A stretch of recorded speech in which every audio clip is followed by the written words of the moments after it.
Hello everybody, it's Megan from Crazy Fluid Art. Sorry if I sound a bit husky, but I'm home with COVID, so hopefully my voice lasts the distance. I am going to take you through the makings of this beautiful cheese board that I have named Clarke.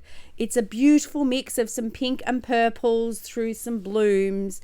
And so we're going to go through the creation video from start to finish.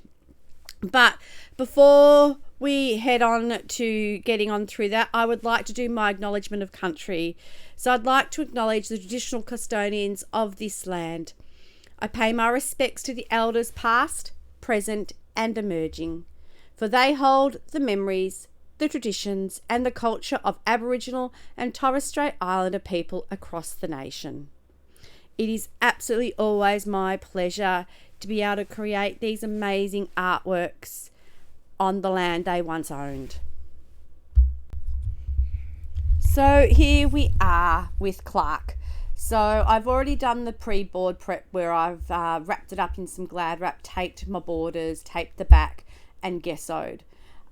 So now I'm just popping down a bit of my pillow paint. So this is just some white house paint that I am fortunate enough to purchase at my local hardware store.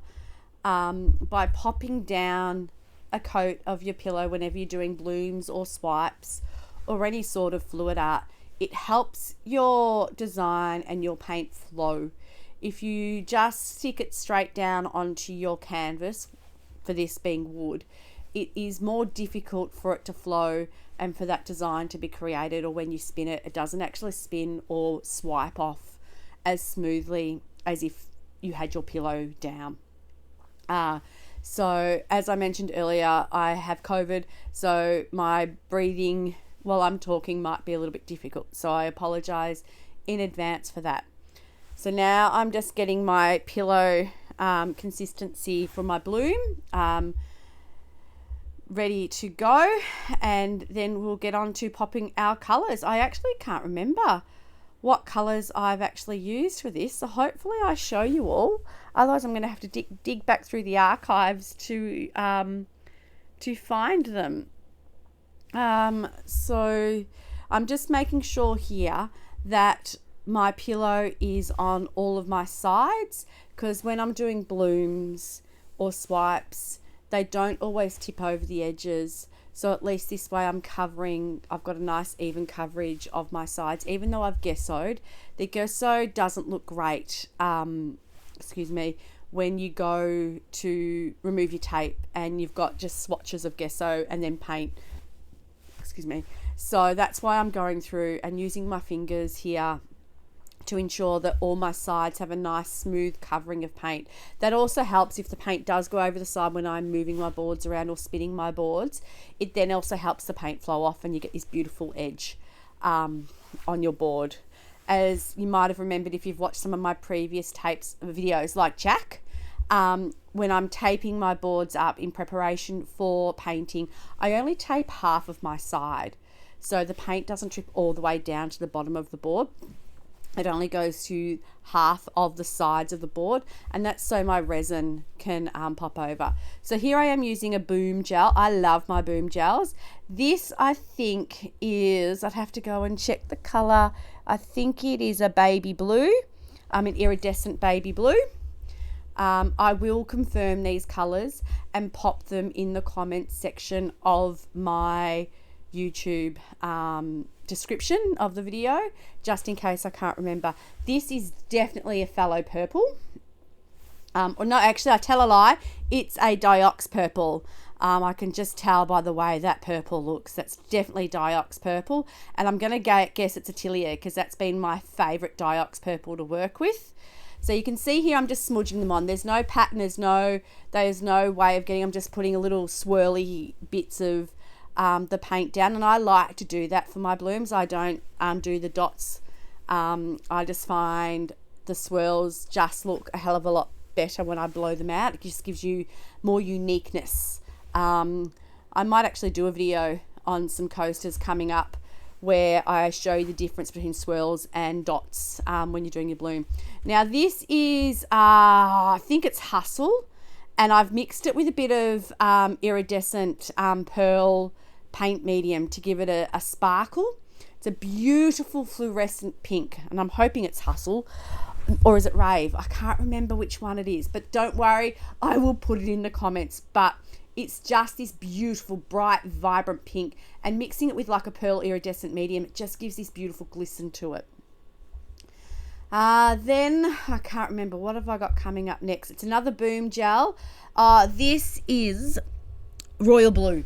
Royal Blue Bloom Gel. It's my favorite blue, dark blue Boom Gel. It's again another Boom Gel that has a beautiful shimmer to it. I love my Boom Gels. They're made by a gorgeous Australian company called Boom Gel Stain. They're in Perth. They do everything by hand, including labeling the bottles. You can make your own custom colors, which I do through their Boom Gel bar, their bespoke boom bar. But they're ready to pour, ready to go. So you don't need to do anything to them. They just come straight out of the bottle and onto your canvas. So they're just beautiful. So definitely go check them out if you're after some really beautiful colors, or if you want to make your own color. Then we're going to add, I reckon this is a magenta, a Quindacone magenta, either from Golden or Atiler. I think it's Golden. A beautiful dark pink, magenta-y color. Again, it goes really, when I blow these out, as you would have seen from the original photo, these colors have really suited each other really, really well. So I'm just adding a few more swirls, a few little squiggles, a few little bits and pieces here. Excuse me, I'm going to cough. Excuse me. So now I'm popping on, this is one of my bespoke, no, I tell a lie. This is TLP Creschendo. Oh, she's gorgeous. Like it's this, I don't know how to explain it. It's got a little bit of a color shift in it. So when the board's resin, it's just going to shine, and it really does shine. So I love Creschendo. It's just a beautiful light purpley color. So we'll just swirl that on. I actually didn't realize when I made this video that I put so many colors down for this board. I thought it was only going to be a couple. So you're just going to have to listen to my lovely waffly COVID voice for a little while longer. And then I can't remember whether I use the Boom Gel after this or whether I go straight into the cell activator. I'm thinking here. Nope, I have gone straight into my cell activator. So this is a white cell activator, and I'm using the SheleeArt technique. So if you want the recipe, it is the fail-safe recipe. There's no silicone oil in any of this. If you go do the SheleeArt course, then you can get the recipe and all the techniques on how to blow. So I think what I might do is we're going to blow here for a bit, and you're probably just going to see my buff head. But you can see there some beautiful cells coming through. So we're just going to do each one individually. And I might just speed through this part here very quickly. Otherwise you're just going to look, as I said, look at my big buffy head. But yeah, so we might just pause and speed through for a second, and I'll be right back.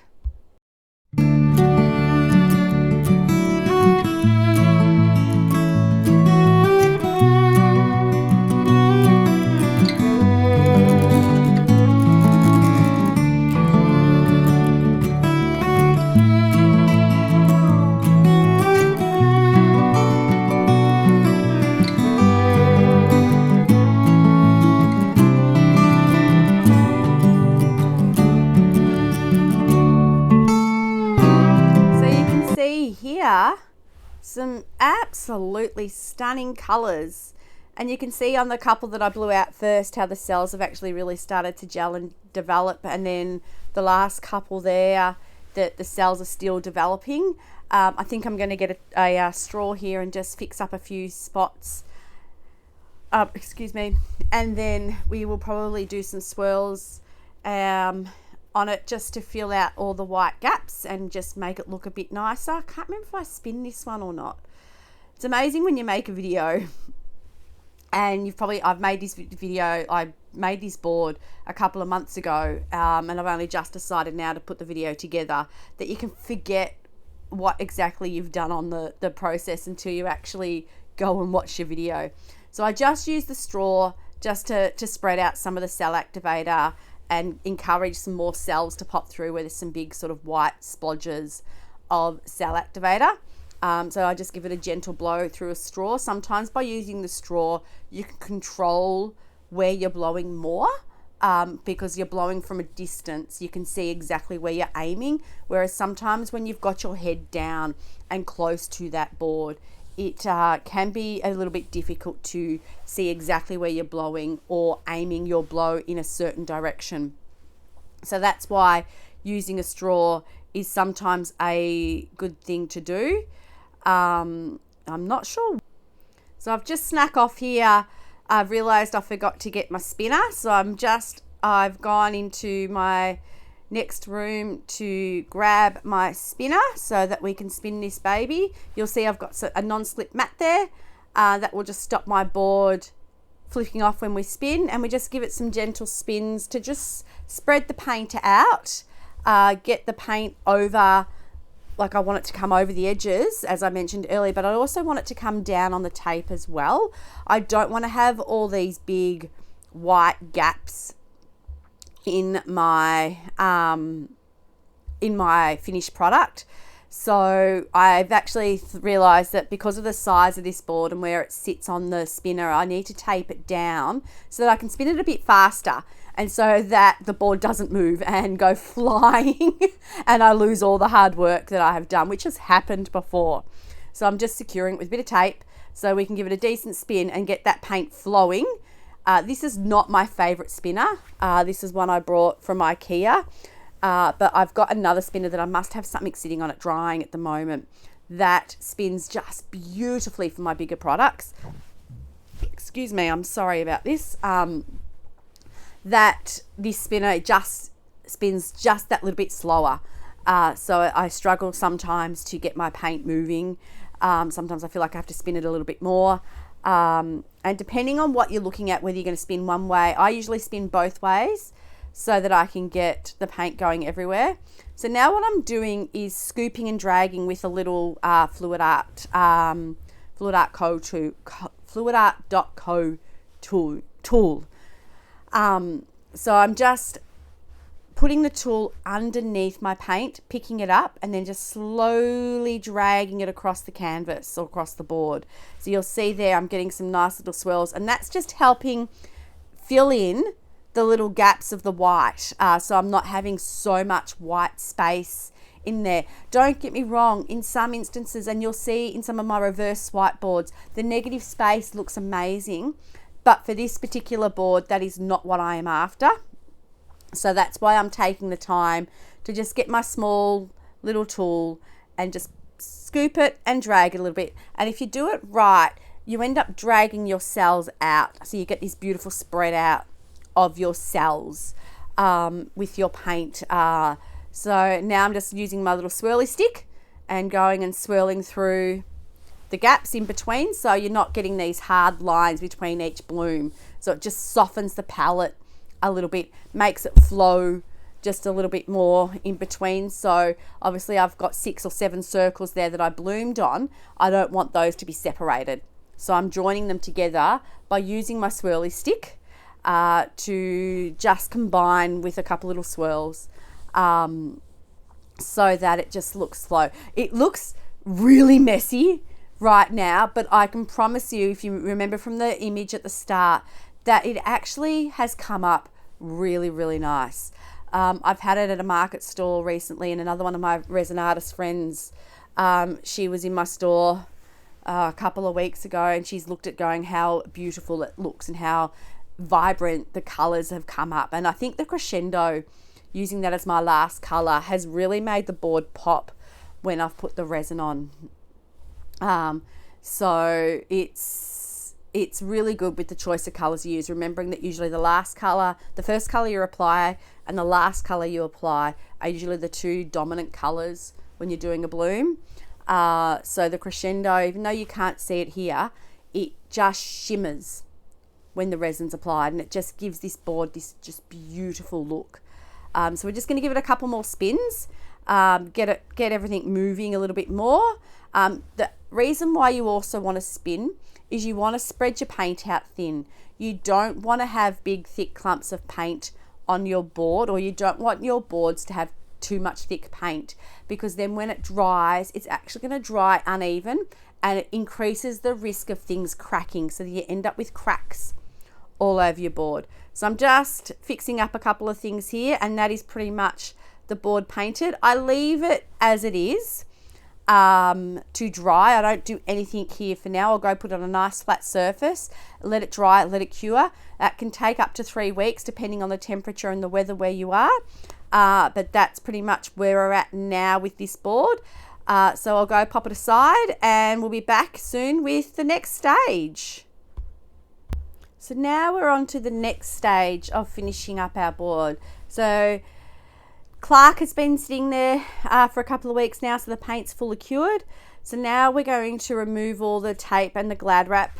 So obviously I'll use the Glad wrap to protect the board so I don't have to clean it when everything's finished. So we're going to remove all of this. I'm going to take all the tape off the back and the sides first. So you'll get a clear indication here of how my sides look with the half tape and where the paint stops. It gives this really nice crisp line. And you can see there that by doing the tape, I'm stopping paint getting on the back of my board. So again, it prevents me from having to clean the board or sand the board after that. So there we go. We're removing the side there. Hopefully I get a better camera angle so you can actually see the crisp line of where the tape is and where it comes off. Sometimes paint does seep underneath the tape if it hasn't got a good seal, and so I will clean that part up as much as I possibly can. But you see here, by peeling the tape off, we just get this beautiful crisp line, and I like that because I think it looks good, but also I do it because it gives something for the resin to hold on to. I've found in the past that when I didn't tape the sides of my board and let the paint flow right to the base, when I resined, the resin had nothing to catch on to give you a seal between your board, your paint and your resin. So by having the resin, the paint halfway, it means the resin then flows over the paint, seals that, and then hits the last little ½ centimetre of the board. So then you get this really nice seal around, and so then there's no chance of moisture getting into that tiny, like it's only a millimetre, but that tiny little spot that paint's on.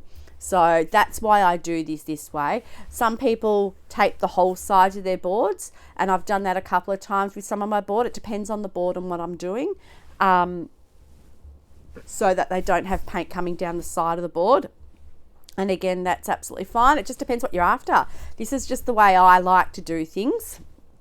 There's a little bit of paint there you can see on the back that has come through. So I sometimes get my X-Acto knife or my Stanley knife or my craft knife and just shave the top part of that off without scraping the board. And then I will get my alcohol and I'll give that a good clean, and that usually removes it quite easily. So my 99% isopropyl alcohol, or I've got these hand rubs from Clinell Wipes that I discovered during COVID that I now purchase, that are amazing at cleaning up paint as well. So sometimes I use a mix of both depending on which one's working good on the day. It really does depend. So that's my Clinell wipe that I'm using now. So usually I just have to give it a little bit of hard grease, a good strong rub, and that paint comes off and you don't even realize it's been there. So that's the reason why I tape my boards, because if I didn't, then I'm just going to have paint all over the back of my board, and that means I'm going to be doing this, and it's going to take that much more time to clean the board up and get it looking professional. People aren't going to want to buy a board if it's got paint all over the back. A canvas, different story. When I'm painting a canvas, I actually don't tape my backs. I let the paint go down the sides and down the back, because I feel like, so it's something different about a canvas. It's sitting up on your wall. You're not going to see it when it's on the wall. But when you're taking your cheese boards out, well, then that's a different story. So now I'm just lifting the tape off the sides. I'm not pulling it off yet because I want to get that straight line. So the problem is, if I was to peel this straight off, it can crack the paint and the paint can peel off in parts and you end up with this wonky line. So now I get my metal ruler or any kind of ruler that you've got, and I can see the tape line through the paint. So I will match this up with that tape line, and I just give it a light run over with my knife, watching my fingers very carefully so that when I come now and peel the tape off, I get that gorgeous straight line. Like so. Beautiful. And that's pretty much it. Sometimes you might have a little bit of white paint from your base and your pillow coming through. So again, I get my Clinell wipe and I just give that a rub over, and that cleans that all up, and then we're good to go for resining. So that's pretty much that side of things for getting my straight line on this particular board, Clarke. I call all my boards male names. It's just easier. I really couldn't work out what to call my pieces half the time. So I now call all my cheese boards male names. It's just easier for me. So our next step after this is prepping the board for resin and then going through the resin process. So stay tuned, stick around, and we'll go straight in to the next steps. So now we're here getting Clarke ready for resin. So I like to make sure my resin lines are nice and straight to match my board. So I get my frog tape and I will tape the front of the board first, and I usually leave up to 5mm gap between the finished line of the painting and where the tape is, so the resin's got somewhere to sit. And then I will tape the back. So again, we go through and tape all over the back where the resin's going to go, so that the resin doesn't get onto the back of the board, and then I don't have to try and clear the resin off or sand the back of the board. So again, this is sometimes a little bit of a time consuming process, but it is so worth it in the end, because majority of the time, if you get this right, it cuts out that extra step you have to do when your board is finished and resined, and that's sanding off the resin bits that sometimes seep under. It's not foolproof, but it does prevent a hell of a lot of work. So it is worth the steps, however long it takes me to do this. It is a process that I will always take the time to do. And yes, I'm using a lot of tape, but I do put it in my recycle bin. And because I buy my tape in bulk, it's not that expensive, but it's just worth it. So I make sure that I get these really crisp lines on my base, because I want that resin to come to the bottom of the board, but not over the back of the board. So again, this is what I do. So the next step that I do now is, after I've just applied the last little bit of tape, is I get my Liquitex gloss varnish. It's just a gloss varnish. You could probably use any gloss varnish. And I just paint around the edges of where the tape and the board are, just to provide a little bit of a seal. And that I find that helps stopping the resin seeping underneath the tape. So I just give a small little coat of the Liquitex gloss varnish around the edges where the tape and the board are, so from the side to the back, so that when that dries, it just seems to prevent the resin slipping in underneath the tape. If you haven't got a good seal from the tape, what I was finding when I first started this was I wasn't doing this process here, and after I'd resined, the resin would seep in under the tape and the tape would lift off the board and there'd be this clump of resin. So this is another step again that I find preventing another step that I have to do at the end. So yep, just some standard gloss varnish. I use Liquitex because that's what I've got at home. I've actually got a couple of other gloss varnishes. I might test it down the track with those and see if that helps. So then I also do it on the front as well, because I don't want the resin seeping particularly underneath this piece of tape. And ever since I've done this process with the Liquitex, I haven't had a problem with, especially on the front, the resin going underneath the tape and spreading out. So again, a simple little step, only takes a couple of minutes, but so worth the process. All right, so now we get on to the second last part, and that's resining. So let's do it. All right, so now we come on to prepping our resin area. So I have my little board here that I use to put my resin bottle on. Now resin mixing, the stuff that I use Stone Coat is a 50-50, 50A, 50B, and it's all on volume. So to get the right volume, I measure, oh, where have I put my jugs? I'll be back in a second. Actually, no. I measure the same amount out and I mark my jug. So we're going to go 400. So I measure, make sure that's pretty even. A little bit too much in there. Perfect. So we pour 400 mils into my resin vesicle and we mark it with our permanent texture because different jugs have different volume levels. So by measuring out the same volume in the same jug, because you've also got your curved lines and things like that, so you've got to take those into account. So by measuring the same amount twice, leaving the first amount in, pouring straight onto that first amount, and then marking that level, you know you've got two equal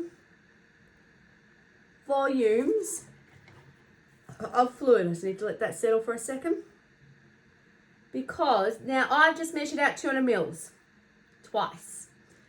But on this jug, it's almost at 450 mils, almost. And that's just the way this jug's volume works. So we pour our water back for next time, because even though I've used a permanent texture, when you clean your jugs down with your alcohol after you've resined, it wipes off. So I do this every single time I resin. And that just gives me assurance that my volume in my resin vesicle, jug, appliance, whatever you want to call it, is equal. So give it a clean out because we don't want any water in there. So drying it with a nice paper towel. So then I've got my two marks. So as you can see, I'm actually in between 400 and 450 on there. So now we get our resin. So we start off, as I said, I use stone coat. I'm going to use part A first. We pour up to that first line.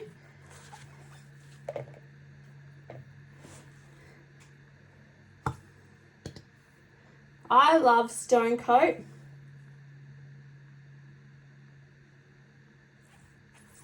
because it's really easy to work with.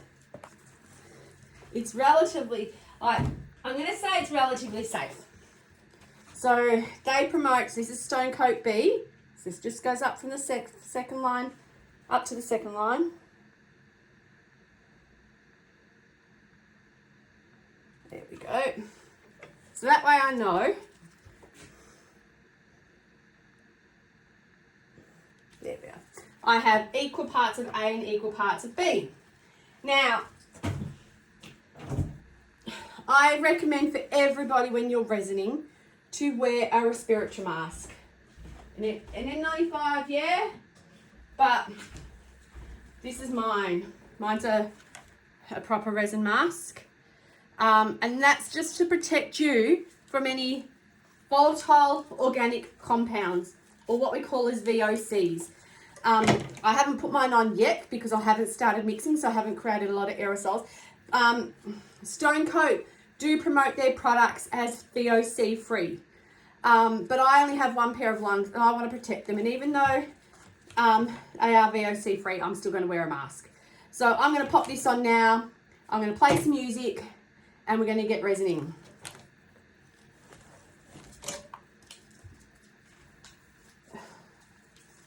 So, as you can hear, my voice is quite muffled, but that's because, hi, I have my mask on. So I will do a voice record after. So I have my battery operated mixing tool with my mixing lever, and I just pop that in there, and it does all the work for me. So I do 4 minutes of mixing. So you'll see it's quite clear. When I start mixing, it'll actually go grey or a cloudy colour. So hopefully you can see that it's going cloudy.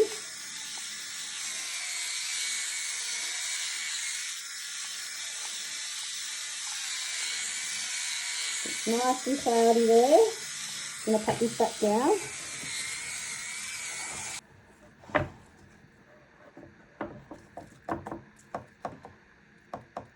Alright.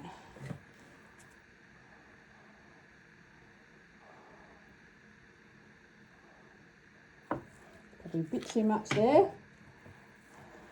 I'm very much a full-on believer in using my hands. Some people use sticks, and I did that at the start, but I am a firm believer that using my fingers to massage the resin, into a surface gives you, I find I have less imperfections in my resin. So I actually go over every surface with a firm press of my finger. I also run my fingers down and around my side to make sure that feels nice and smooth, and then I smooth it out.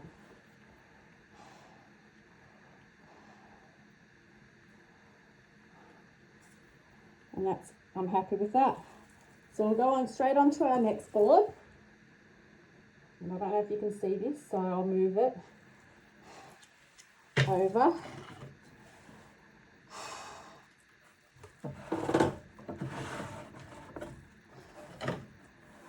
I'm just going to check. Yep, good, you can see what I'm doing, perfect. So straight into our next board, and again, it's all about the massage.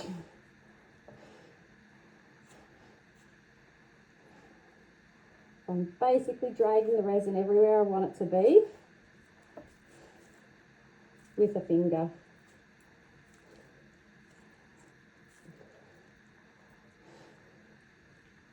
And at least by using my own, by not using a stick or a tool, I can actually feel where the resin has actually adhered to and surfaced. And that's really important, because then I'm not relying on a stick, and that a stick's done the job. I feel like when I'm using a stick, I can't do this. I can't feel the surface.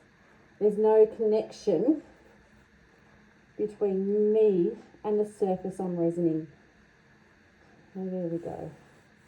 All right, so now what we do is we blowtorch. We heat gun it, and then we blowtorch. So we heat gun first.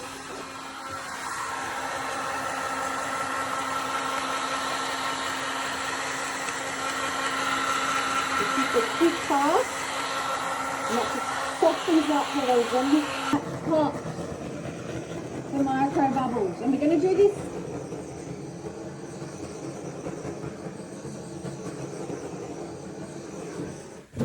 a few times over the next hour or so, because some of those bubbles will reappear. And so we'll move this now to our drying area very carefully.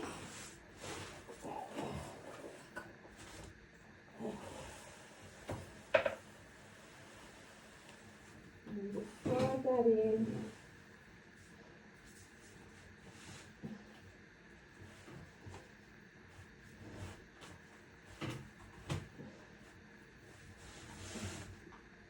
Put we're happy, that's good. On to our next two. I go through lots of gloves on a resin day. So I actually buy the same gloves I use at work, nitrile micro touch blue. Just because I know they're good. So I actually buy these through a company called Wink.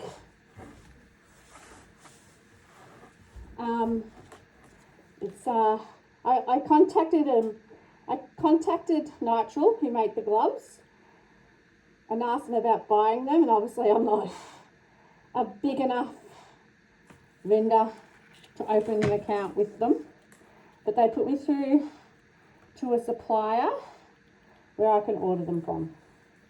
They're not cheap, they're actually quite expensive, but again, I like to protect my body. I've only got one, so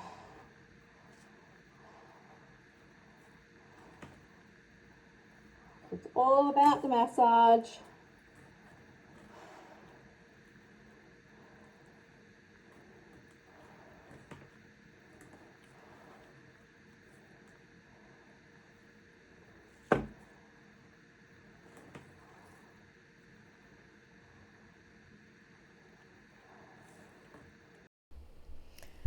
All right, so now we're at the final stage where we're taking the tape off. This is something I do between 5 and 6 hours, depending on the temperature and how quickly the resin's going to cure. In warmer weather, it's usually about 4.5, 5 hours. In the cooler weather, it's usually about 6 hours. And this is an important step to get timed right so that you can get those beautiful straight lines. So what I do now is I pick up my board, and you'll see my little silicone mats that I use, they just peel on off because silicone and resin won't stick. So that's perfect. I'll add a few clean dry mats down on my board so that when I put my board back down, any resin that drips off the sides, it won't stick to my wooden squares, my raised squares that I put my boards on, so that resin drips onto my board and not onto the floor or onto a board underneath. So we get the blowtorch, and we very, very quickly blowtorch over the tape, the edges of the tape, where you can just see some resin dots there. And the idea is it's again a couple of seconds, because you don't want to burn the tape. What that does is it softens the resin. The resin will actually start to drip down a little bit, and it makes pulling the tape off really easy. Again, if you blowtorch an area too much on the tape, it will burn the tape, and which will then increase the risk of you burning the board and leaving a burn mark on your board. So I start with peeling off the edges or the insides, depending on how I've taped up the board, before I get onto the edges. And hopefully, if it's all been timed right, when you peel the tape off, you end up with this beautiful clean back of a board with very little resin on there, so you don't have to sand your board or anything like that. So that's what we're doing now. So at the moment, my tape is actually coming off nice and cleanly, which is great. It is a glove job.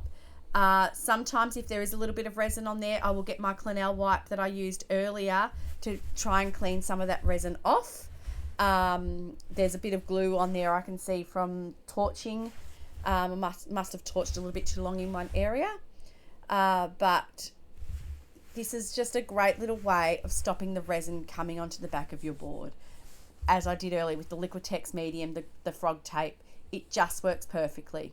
So you've got to also be careful when you're doing this. You don't want to drop your board because you've still got soft resin on there, uncured resin, and you don't want to lean it against your body because you don't want to pick up any furry stuff that you've got on your clothing. Obviously, I'm wearing an apron, but that still picks up dust and particles. So you do want to be very careful with the way you do it.